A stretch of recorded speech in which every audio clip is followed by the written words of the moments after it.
In this video, I will talk about character development and what the difference is between good and evil, and how a good person can become evil. I will talk about a couple different characters from anime and how they are written. Note that in this video, I will be talking about Attack on Titan up to the middle of Season 4, but I won't spoil the ending if you haven't read the manga. I'll also be spoiling the entire original show of Berserk. I won't spoil the manga because I've only just started reading it. Then I'll also talk about the main character Light from Death Note, but I won't be spoiling or telling any plot points. And with that out of the way, let's get into it. In Death Note, the main character Light starts off as a smart high school student who is the best in his class. He sees and obtains the Death Note by chance, which has the ability to kill anyone just by writing their name and knowing what their face looks like. After obtaining it, he tests it out to see if it's actually real and if it does have the power to kill people. Once he finds out that it truly does work, he uses it to kill criminals in hopes of creating a perfect world, devoid of crime. He develops a sort of god complex and will stop and kill anyone who gets in his way. I guess minor spoilers here. Around halfway through the show, Light gives up ownership of the notebook for a period of time to avoid suspicion. In giving up ownership, he also loses all memories of the notebook. With his memories of it gone, he is a completely different person. He wants to find and stop the killer, which he doesn't know is him at this moment. He is a good person and wants justice, and once he gets the notebook back, his memories will all return to him as well, and he continues to kill people with it. This just shows that the temptation of power is so great that it can change people, and they will use any means to justify it in their mind.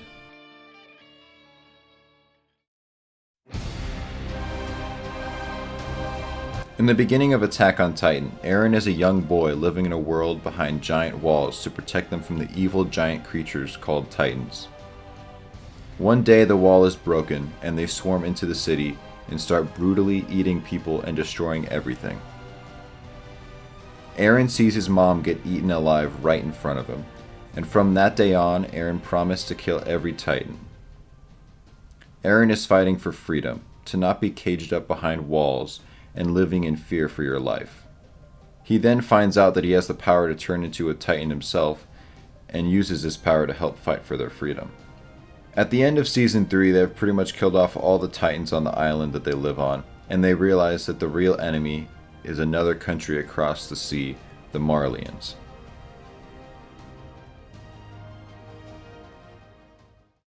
In Season 4, Eren becomes the villain of the story, and will do anything to keep his home of Paradise Island safe, even if that means destroying the rest of the world and losing his friends.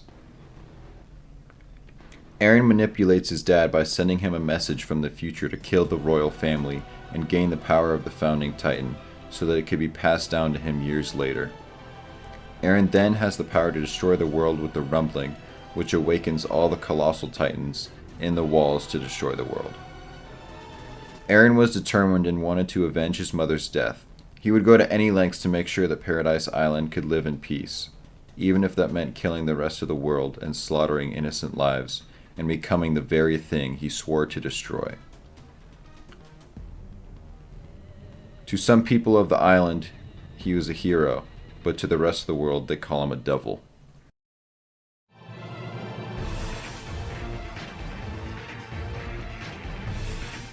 In Berserk, Griffith is a strange character. Griffith's dream is to live as a king and rule in a castle. He is a great leader and people follow him because he is full of passion. He's extremely skilled in battle, and the Hawks admire him because of his charisma. Everyone really admires him. We all expect great rewards to come from staying with Griffith, but to be honest, we're probably all gathered here because of his charisma. Of course it's kill or be killed. We fight in bloody battles every day, but as strange as it sounds, we can still live like normal people as long as we belong to this band.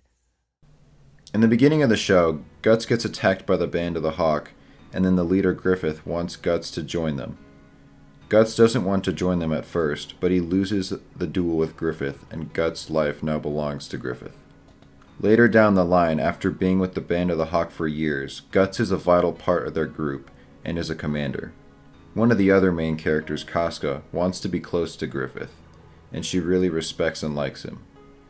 She was the best fighter after Griffith until Guts came along. She hates Guts because he doesn't always obey orders and will often do things his own way and just kill everyone. But she's actually jealous of Guts and how he has so easily won Griffith's attention, trust, and respect. Later on in the show, Guts overhears a conversation between Griffith and the princess. One man's dream can hold dominion over the entire world. For one who dedicates his life to the forging of a single sword. While many can pursue their dreams in solitude, other dreams are like great storms blowing hundreds, even thousands of dreams apart in their wake. Dreams breathe life into men and can cage them in suffering. Men live and die by their dreams, but long after they've been abandoned, they still smolder deep in men's hearts. Some see nothing more than life and death. They are dead, for they have no dreams.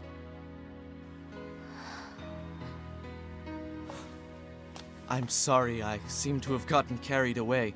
I hope that I haven't bored you, Princess. I'm sure your friends are equally as fascinated by you, and that attracts them to you. They are my able soldiers, it's true. They are dedicated comrades who sacrifice themselves for my dream so that it might be real. But that does not make them friends. In my mind, a true friend never relies on another's dream. The man who would be my friend must have his own reason for living, beyond me. And he should put his heart and soul into protecting his dream. He should never hesitate to defend it, even against me. For me to call a man my friend, he must be equal to me in all respects.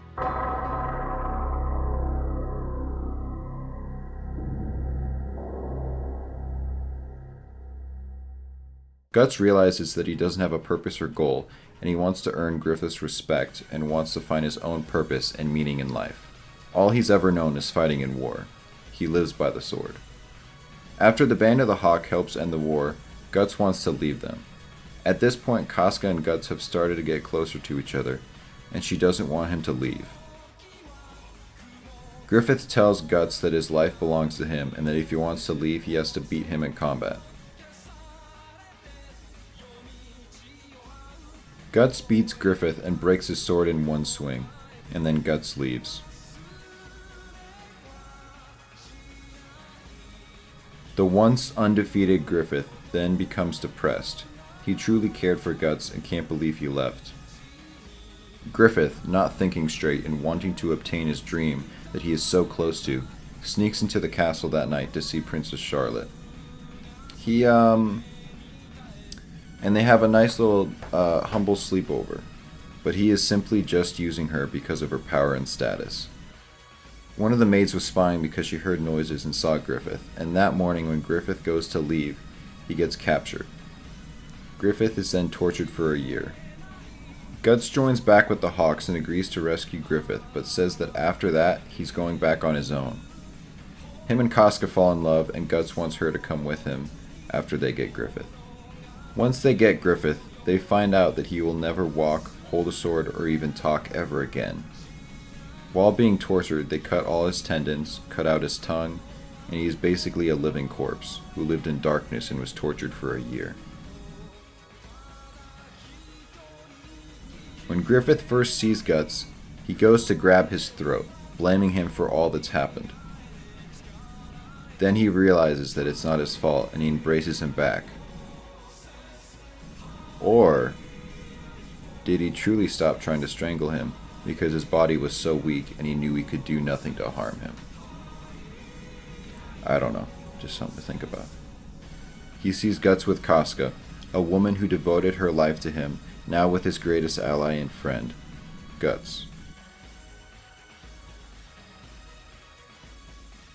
Griffith then finds his old necklace again that he lost while being tortured, the Crimson Baylet. It then activates and summons the God Hand, demon creatures that offer Griffith a chance to make his dream finally come true, and make him one of them. For this to happen, the Band of the Hawk will all get a brand on their body and will be sacrificed so that he can transform into a demon. Griffith then becomes Femboy. Femtoe. Femtoe. Now he isn't human and he's lost all human emotion. Everyone in the Band of the Hawk now dead except for Casca and Guts. Griffith does an unspeakable thing. And Guts' arm is then trapped in a monster's mouth.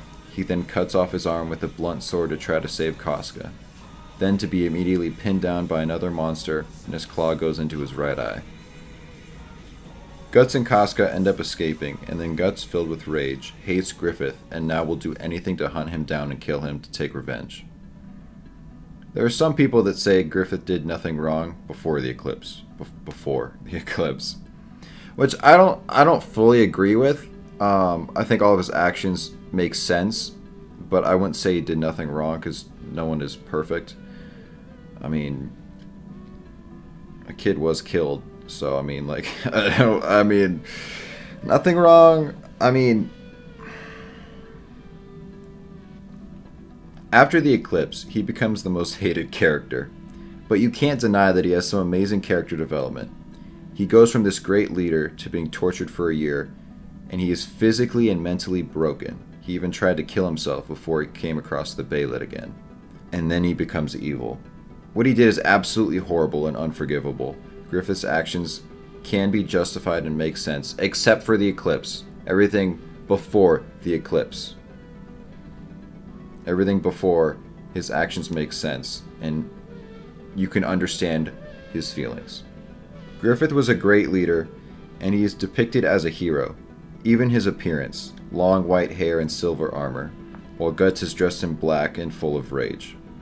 Griffith is literally a knight in shining armor, but he falls and is offered a chance to achieve his dream that would otherwise be impossible to achieve with his physical condition, in exchange for the lives of everyone he led and cared for.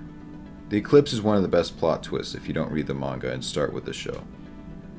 Before the eclipse, it seems like a normal medieval world, but then it becomes this crazy, insane, dark fantasy. So what makes a villain? What does it mean to be bad, or why can a good person become evil? Is it because they think what they are doing is right, or is it temptation of power, or is it just because some people have different morals? Most people would be considered good, meaning they don't commit crimes and such.